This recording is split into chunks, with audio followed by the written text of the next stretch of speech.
Marjorie, they coming for you, sis.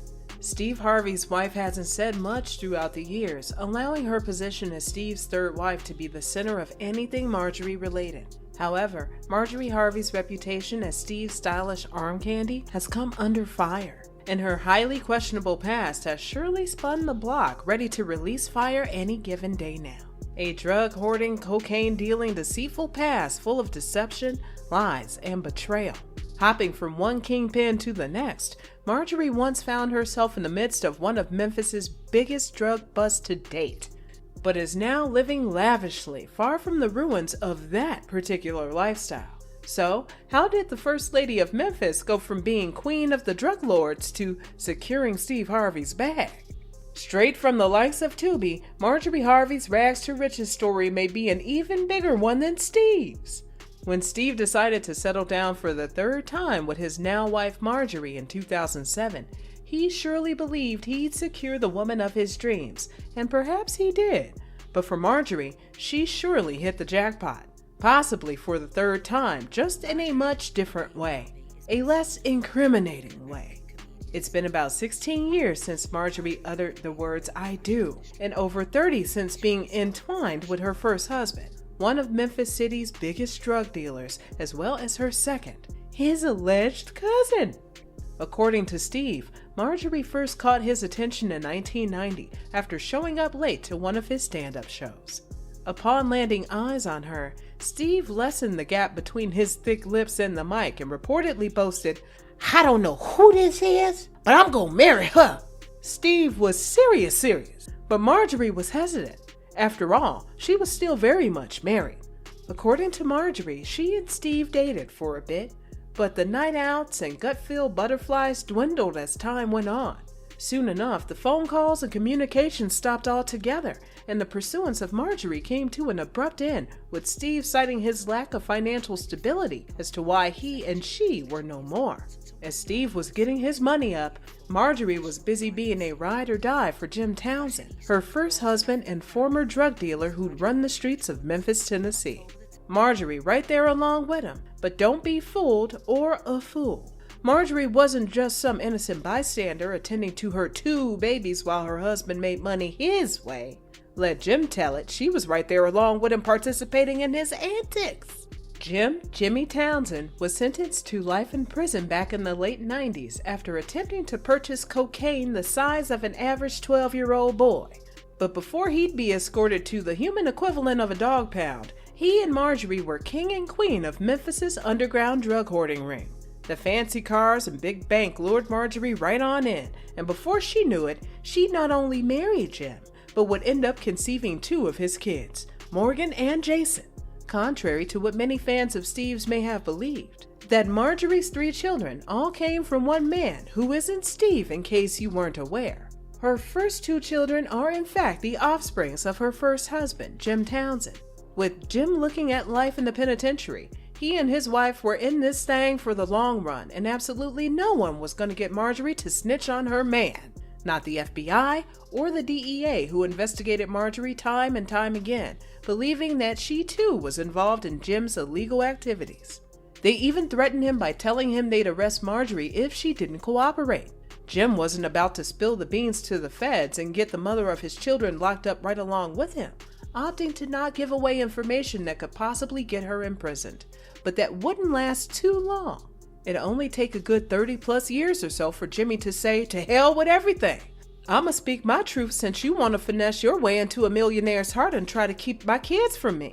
But before we expose the meat of the entree, we gotta talk about Marjorie's second husband and alleged cousin to her first, Darnell Woods, or as some may refer to as Lori Harvey's real daddy. Just 5 years into Jim's sentence, Marjorie, then pregnant with baby number 2, got tired of sticking by her felon bae and opted out of that marriage and into another, this time with yet another kingpin.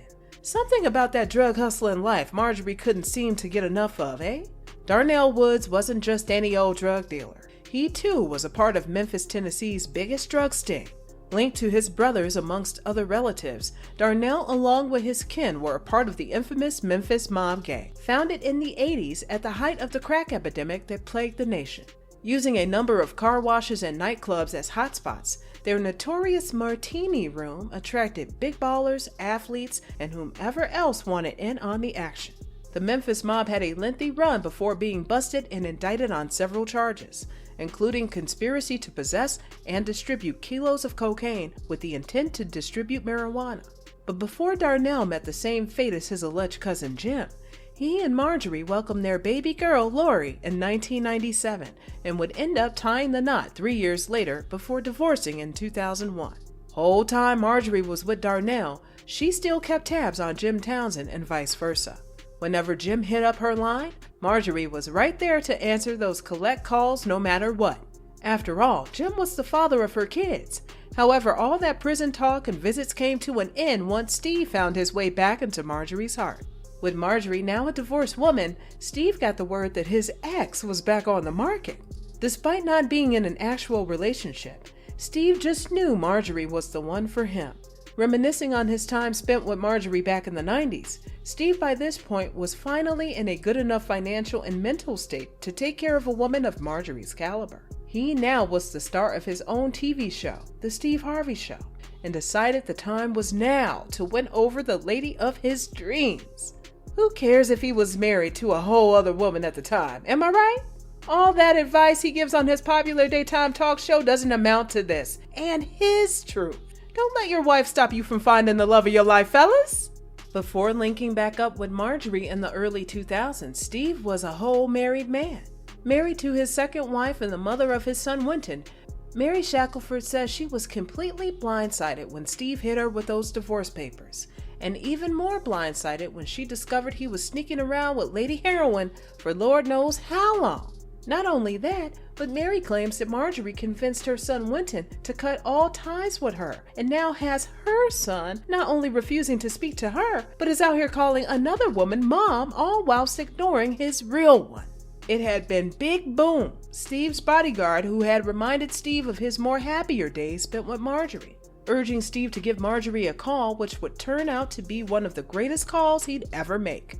But before Steve rekindled his and Marjorie's once broken relationship, Ride or Die Marge was tied to yet another man, a former pimp turned bodyguard that the streets are saying was no other than Big Boom himself. Steve and Marjorie decided to take their relationship to the next level in 2007 after they got married, blending their families.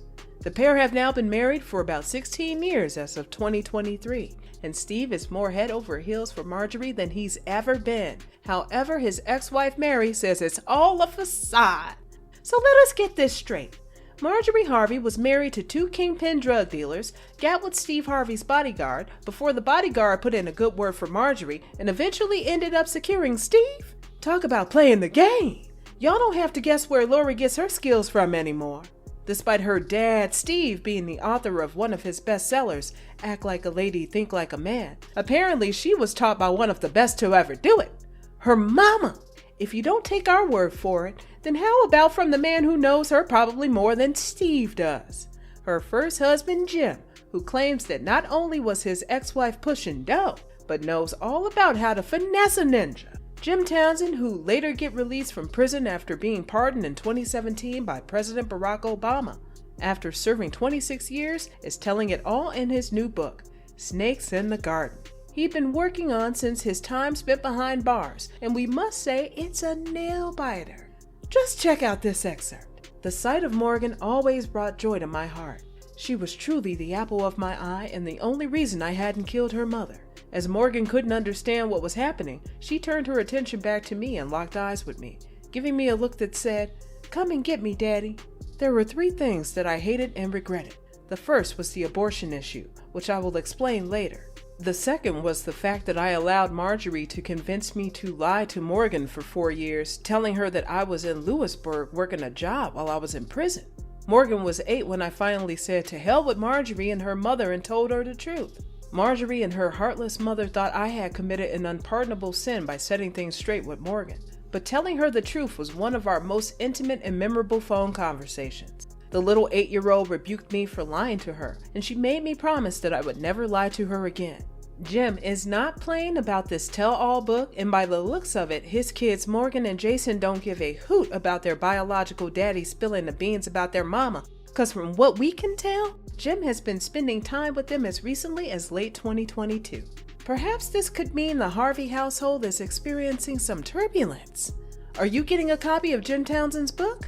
Let us know your thoughts and opinions down below in the comments, and stay tuned for more true celebrity stories.